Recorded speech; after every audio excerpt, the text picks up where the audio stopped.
Hey, what's up, everyone? My name is Lionel. I'm your host for LT Productions, and you are watching I Watch You Watch. Today we are covering BelAir, currently streaming on Peacock. This is season 4, and I am reviewing episodes 4 and 5. Can you believe it? Oh, a lot to discuss. A lot did go on, and there's some things on my mind that I want to say.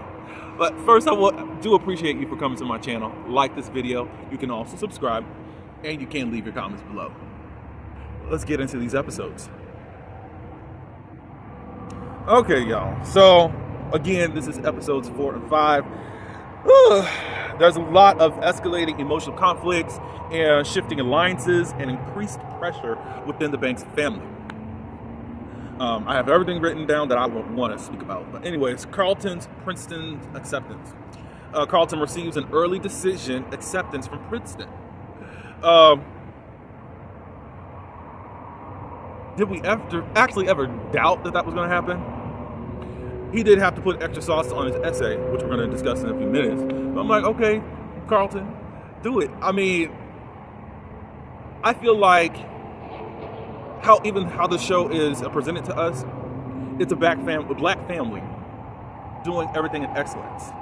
I feel like there's an overall theme, and I'm speaking to the black community, but it doesn't have to be, but I'm going to speak to us. You can be the best at what you got, and you still have to put in so much more. There's always pressure of just in case people don't really accept you for who you are, even though you are the ish. And I feel like that's how Carlton feels. Carlton is a black man, a young man, and although he has achieved much, but he still is in a white person's world, in white supremacy, and he has to continuously do more and more and more. But anyways, of course, now there's a little hitch in Carlton's little acceptance thing. Mrs. Bassett confronts Carlton and Amira about the essay. Ms. Bassett initially assumed that Amira stole Carlton's story. The host discussed Amira's character and why she didn't reveal the truth, attributing it to her accustomed to being doubted and wanting Carlton to succeed. I can see that because it's like Amira is pissed, of course. She's the one that everyone counts her out. Everyone thinks that she's just a screw up anyways because of how she has presented herself. Some of that lies on Amira and how she has acted during this time.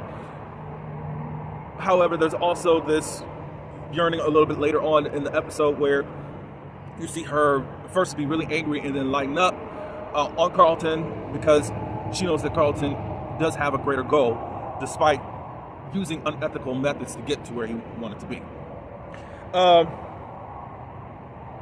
Aunt Viv, she attends a pregnancy yoga class, and guess who she runs into? Erica. You know that Erica, that harlot from last season, trying to make a move on field. Now, I'm going to just fast forward because there's a scene later on where it's like awkward. Erica's there and she's pregnant, and she looks more far along than Aunt Viv. Quite crazy that you go from trying to jump the bones of your old boyfriend or old whatever back in college to now you got pregnant. But I'm sure it's late in life for her as far as even having a geriatric pregnancy. Remember, we talked about that a couple of episodes ago with Vivian. That's just how it is. Labeled as, in medical terms, any pregnancy over 35. You're late in life and you're like, hey, I'm not married, or wasn't she married at some point? I can't remember about Erica's past, but look, right now, I can't wait until a man shows up in my life to get everything that I need to be fulfilled. So, hey, so now I'm doing this. So it's quite awkward. By the end of the episode, we see a change in Aunt Viv, and we'll talk about that in just a minute. Later on, Aunt Viv, she kind of starts meddling into different relationship, specifically Jackie and Lisa.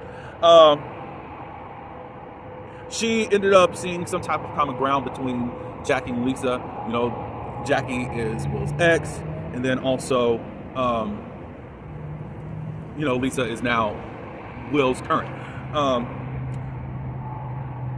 They both had a loss of their mothers. Jackie, her mother's still around, but she's not in Jackie's life. Of course, Lisa, she lost her mom. I think it was to cancer. But anyways, of course, Lisa's dad has remarried.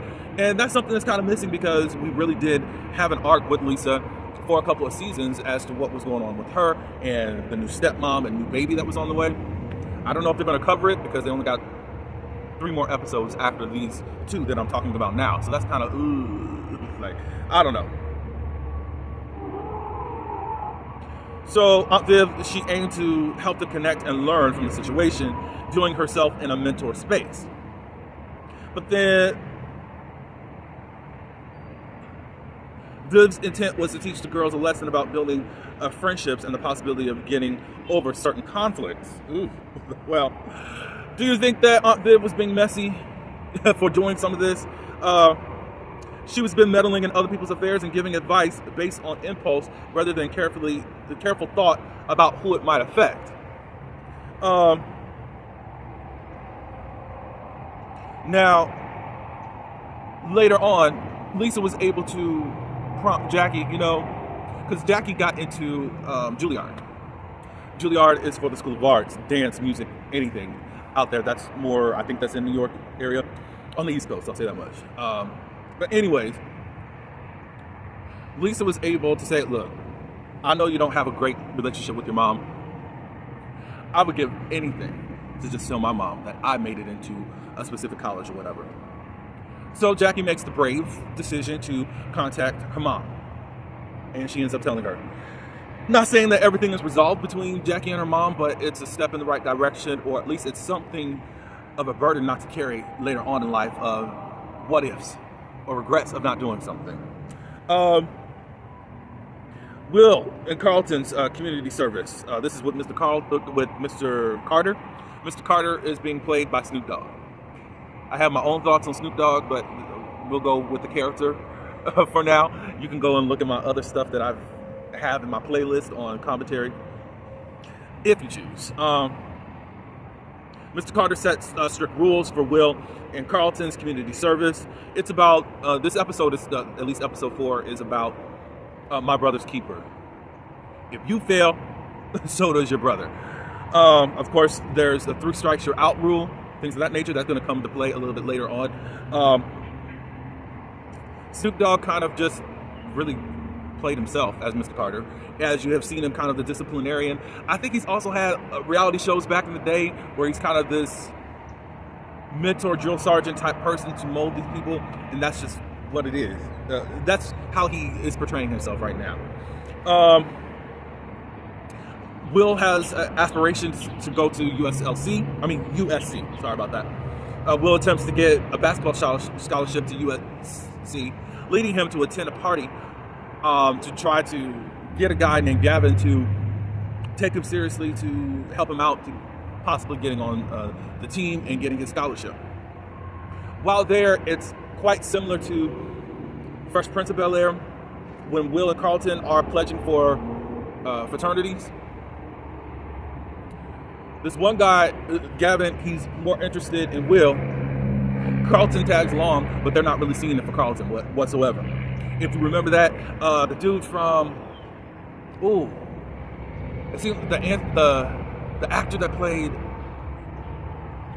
the actor's name I think is Terrence in real life. There's a legendary movie back in the 90s. It's not Boys in the Hood. Is it South Central? It's the one where the guy who went to prison was gone for many years. He had a baby with his baby mama. When he gets out, his son is in his preteens all the way up to the teens, and he's seeing a repeated cycle of him getting into the gang and drug life, and he tries to save his son. I think this is South Central. I forgot. But anyways, if you remember that episode, that's where Will kind of wants to impress him, Gavin, the Gavin type character, in order he ends up embarrassing Carlton because he already knows that they're not really checking for Carlton. So he makes a joke And I don't really like that because, again, I am my brother's keeper. And you did something right away to try to slight your cousin, slight your brother. After so many years of building from the place of jealousy and competition and all of that, I don't think it was a good move. And all I can see as far as parallels or contrast between how Carlton has acted trying to get into college and the pressure thereof. I mean, he used a story, he lied to get into college. And now, at the expense of your cousin, you would sell him out just so you can get into college. It's like you kind of just, y'all both sold this. How can I say this? Y'all both have, in some type of way, betrayed a person to try to get into college.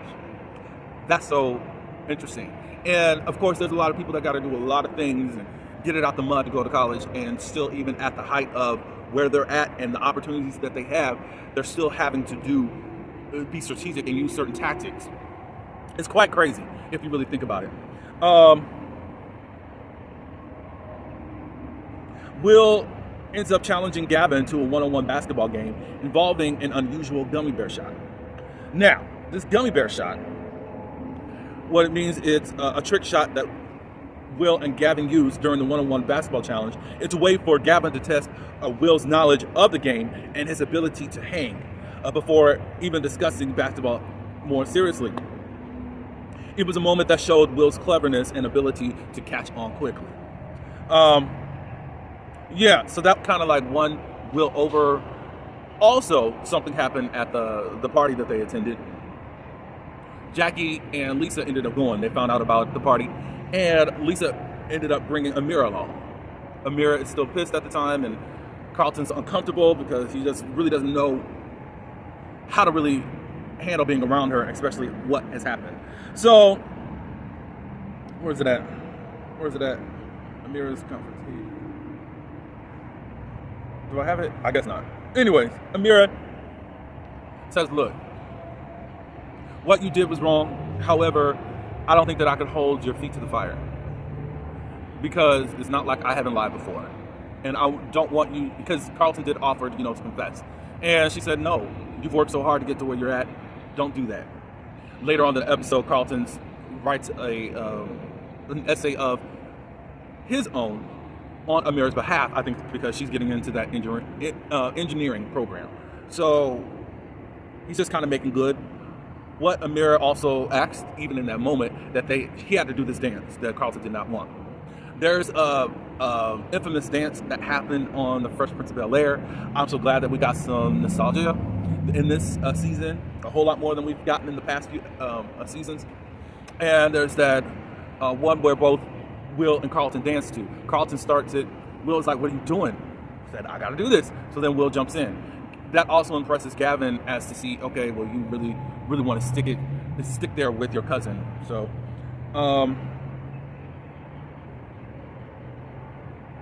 Will and Carlton are late to get back to their community service and are locked out by Mr. Carter. He did emphasize punctuality and discipline. The host share, what is that? A lot of that, even in college, the same stuff that you are able to get away with in high school, you can't get away with in college. The professors are going to give you your curriculum, going to teach you and all that. You can be late all you want to, but guess what? In there is no making up for anything. Not normally. You might be able to get a professor here and there. If you want to be late, you want to show up here, a lot of professors, they will lock the doors and you can't get in and you will miss it. And you got to see if you can really get that lesson over or whatever test. Yeah, there are no bells in college, no warning bells in college as far as to get to your class. Nope, it's your responsibility. So I think it was just a lesson learned. Phil and Jeffrey's business dealings. This is kind of really hard to see, even after seeing them go through the challenges already. Phil really having to concede a little bit just to protect the family, and seeing the rough patches in Philip and Jeffrey's relationship, and then see it come to a mending place of, look, you always have a seat at our table. Now to see them have to actually go through it to try to wash this money. They're using different businesses under the guise, and they're not really telling the truth to these business owners. And one in particular, I really cringe, and I hate that they really went down this road. But anyways, Phil and Jeffrey continue to acquire businesses for their investment plan, with Jeffrey's presence at signing giving mobster vibes. They had a mini mart owner who refuses to sign, leading Phil to consider Charlie's, which is Jazz's place, as the fifth business. Now, Jazz was already having problems keeping the business afloat. After a while, I think he got a loan or whatnot, and his business almost went under. It was supposed to go under, and it was supposed to really be a part of gentrification, if you remember that. However, it was saved, I believe, by the end of season 3 or whatever, or season 2. I forgot which season it was. And now to see that these dudes, and it was Uncle Phil that approached him to saying about investing, because Jazz is getting into the weed dispensary business. Now for Phil to just say, I want to invest into your business, no, it's a way to wash money through his company. But he doesn't tell Jazz what he has going on. And something happens to Jazz at the end of episode 5 that's just like, y'all, why did y'all do that to him? Why?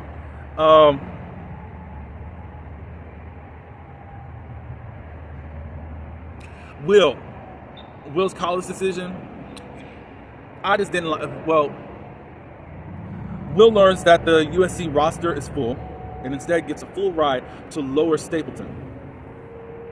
Now, it looks like everything is good and dandy. When Will discusses with the coach as to how he plans to use his opportunity, of course he's going to play ball, but he's well-rounded and got other things that he has cooking. And the coach said, look, here is the bottom line as far as me being your coach.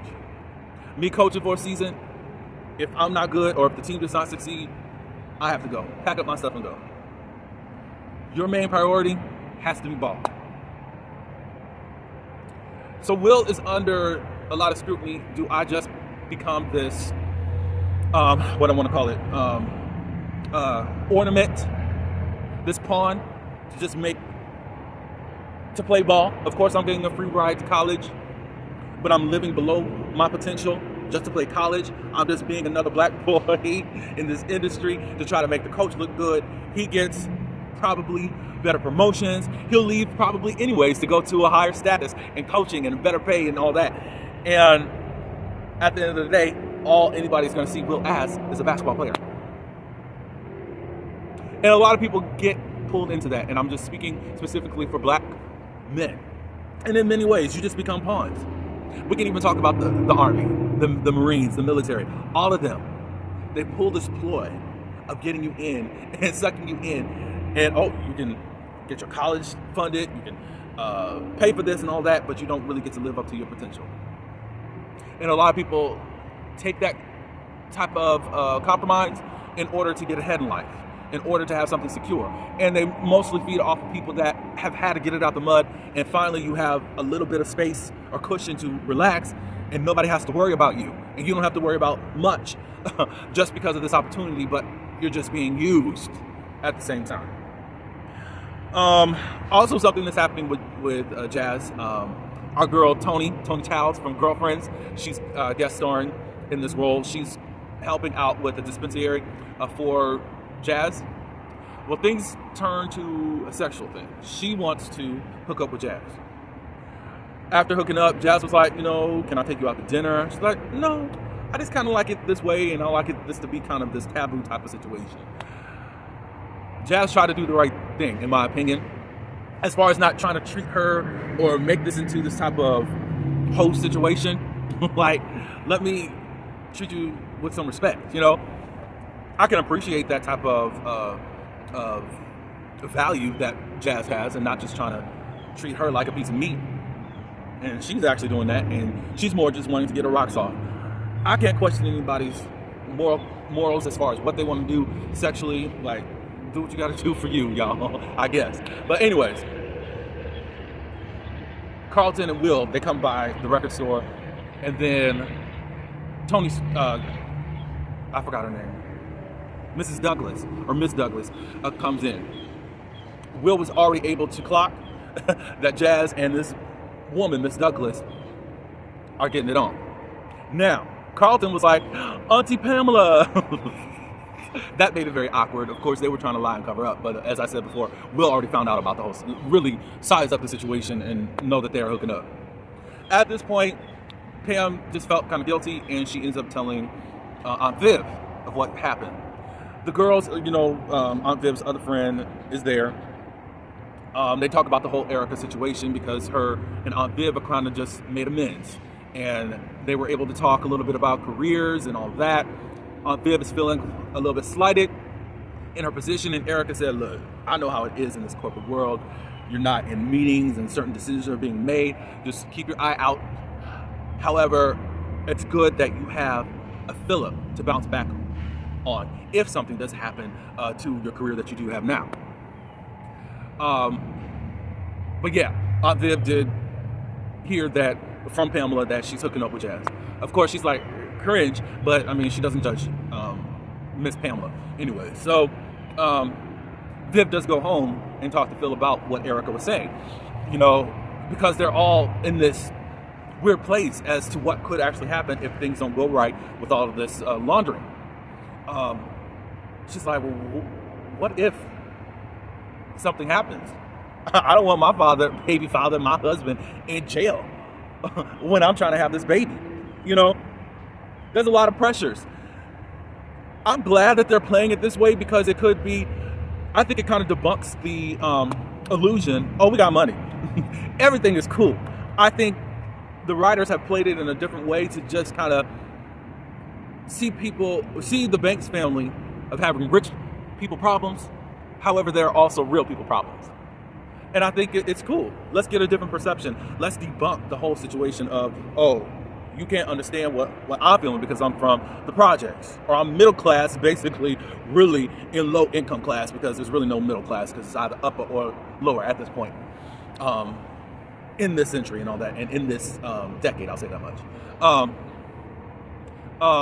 I like how they did that. I do. I like how the writers are doing that. The gender reveal. They do this small, intimate event where Aunt Viv cuts into the cake, and it's blue. So they're having a boy, as we know, baby Nikki. Okay. So by the end of episode 5, but before I get there, Jeffrey's having this inner conflict because he figures out what his sister has been trying to do this whole time. Yes, Jeffrey did owe. However, she really wants Jeffrey back into the thing. This is really your inheritance. We were supposed to co-reign. And you really think after what has happened, you think that you could really go back to the Banks family? Like you have done? You've compromised everything about your relationship and trust and loyalty? So she puts a lot of doubts in him to try to get him back into the business. Jeffrey figures that out, that this was the whole plan all along. So he's really considering taking up that offer. He had a talk with Viv, and Viv is feeling a certain type of way. She's human. Because he talks about, their involvement in this whole situation, and she's like, look, my first priority are my children. Right now I can't even think about you because of the position that you put me in. So I got to put them first. So that's extra pressure and weight on how Jeffrey's going to move. One more thing in regards to Will. The episode explores the pressures about this whole financial situation. I know I got something about Will at the end.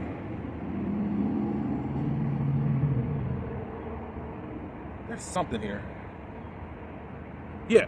So Will is on his computer filling out the application to that other college. And he really doesn't know if he's going to press send or not. So that was kind of the end. But what also did happen, Pam did the twist and all of that made it a quite, I'm talking crazy. The cliffhanger, sorry about that. The cliffhanger is Aunt Viv is informed by Pam, I think at this point, that there is an investigation going on, an FBI investigation, because now Phil is getting caught up. We see the feds come to Jazz's place, and it looks like they're at least going to interview him to see what's up. And then at the same time, Viv is trying to call Phil, and then all of a sudden she gets sharp pains in her stomach. She drops her phone as she's calling Phil. So Lord Jesus. As I said, that we got 3 more episodes left, and Peacock is going to drop them on next week. I do feel a way about how Peacock is handling my show. As I said, I find this very bittersweet. I really don't want the show to go because I've attached myself to it. I'm going to reveal my favorite character on next week. And that's just that. Like, y'all probably will be shocked at who's my favorite character. But hey. But yeah, like, I wanted to attach myself to the season, but it's just like how Peacock is doing it. It's just like, here. I'm like, what? How y'all gonna do that to us like that? Especially during these past 4 years of us really connecting in all of these powerful stories and characters. I don't like how they're doing it. I don't like how television is going and streaming is going. It's just too much. And even as a commentator, it's interesting. It's an interesting way to have to navigate through. But yeah, we got 3 more episodes. Tyra Banks, I saw that she's going to be on it. And of course, Miss Janet Hubbard is in it. I can't wait to see that episode. But y'all can tell me what you thought about these last few episodes. It was very heavy Will and Carlton, and also Phil and Jeffrey centric, but more Will and Carlton as the pressure to get into the college life and move on into adulthood. I forgot about this scene of Aunt Viv and Uncle Phil were saying, look, we got to teach Will and Carlton some basic life skills as they're going into college, because, hey, look, they're going to need it. They're going to need to know how to cook a little bit. But I think they know a little bit about that, but it's just like, look, while away, you're going to need some things. And I think that is so practical, and I think that they're doing the best job that they can. But anyways, follow me on next week. It'll probably be later on in the week on when I can actually get to those episodes. I'm really upset that this is over and sad, but please like this video, subscribe, and until the next one, peace.